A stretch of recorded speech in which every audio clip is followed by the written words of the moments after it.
Hello bachcho, let's start the question and the question is in the form of reaction.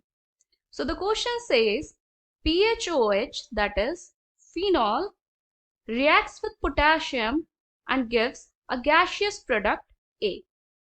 The second reaction is PHOH, that is phenol, reacts with KH, that is potassium hydride, to give a gaseous product B. Sum of molecular mass of A plus B would be what? तो हमें दो reactions दे रखी हैं जिनमें दोनों में ही product जो है वो गैशियस नेचर के हैं ए एंड बी। हमें इन दोनों गैशियस प्रोडक्ट्स का टोटल मॉलिक्यूलर मास बताना है इस क्वेश्चन में।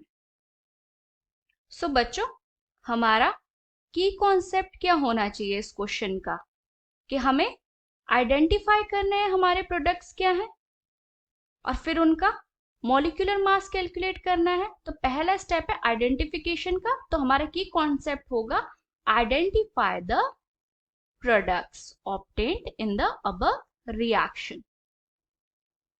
सबसे पहले हम अपनी पहली रिएक्शन देखेंगे जिसमें PHOH यानी कि फिनॉल रिएक्ट करेगा पोटेशियम के साथ। तो हम इसका स्ट्रक्चर देखते हैं फिनॉल का। फिनॉल का स्ट्रक्चर कैसा होता है? कुछ ऐसा, और एक OH जुड़ा हुआ होता है। फिनॉल हमारा एरोमेटिक नेचर का होता है, प्लस रिएक्ट करता है ये पोटेशियम के साथ। पोटेशियम जो है वो एक्टिव मेटल होता है। एक्टिव मेटल होने की वजह से ये काफी जल्दी जो फिनॉल का OH बॉन्ड है उसका क्लीवेज करा देता है। तो यहां से क्लीवेज होगा और जो हमें प्रोडक्ट में ऑब्टेन होगा वो एक फिनॉक्साइड आयन होगा, O नेगेटिव K पॉजिटिव। ये हमारा कैसा आयन है? फिनॉक्साइड आयन है। साथ में हमारा जो प्रोडक्ट निकलेगा वो निकलेगा हाइड्रोजन गैस। अब हमारे पास उधर एक ही हाइड्रोजन है, इसलिए बैलेंस करने के लिए हम इसे हाफ H2 लेते हैं। सो स्टूडेंट्स, जो पहली रिएक्शन में गैसियस प्रोडक्ट A था वो हमारा क्या था? H2 गैस था।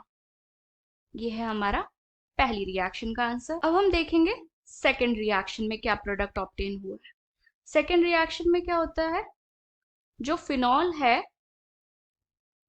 वो रिएक्ट कर रहा था हमारा KH के साथ। KH क्या है? पोटेशियम हाइड्राइड है और ये काफी स्ट्रॉन्ग बेस माना जाता है। फिनॉल हमारा एसिडिक नेचर रखता है। KH की वजह से OH बॉन्ड का क्लीवेज होगा यहां से और प्रोडक्ट में हमें मिलेगा phenoxide ion, O negative K positive, और साथ में हमें जो बाय प्रोडक्ट मिलेगा वो डाई हाइड्रोजन गैस मिलेगी।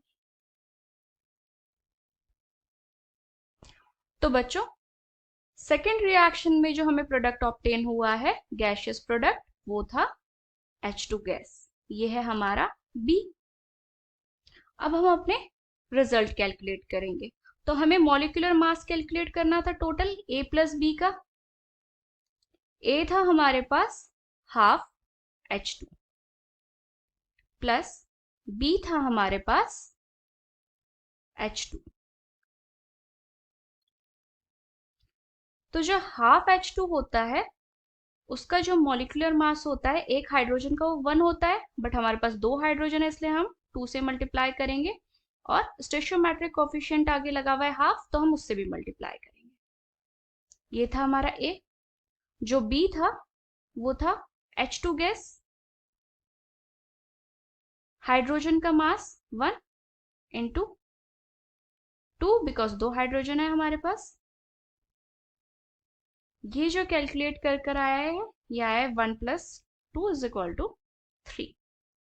तो हमारा फाइनल आंसर कितना निकला है? 3।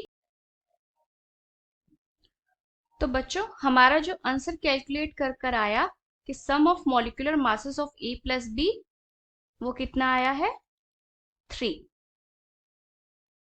सो आई होप बच्चों आपको क्वेश्चन समझ में आया होगा। Thank you and good luck.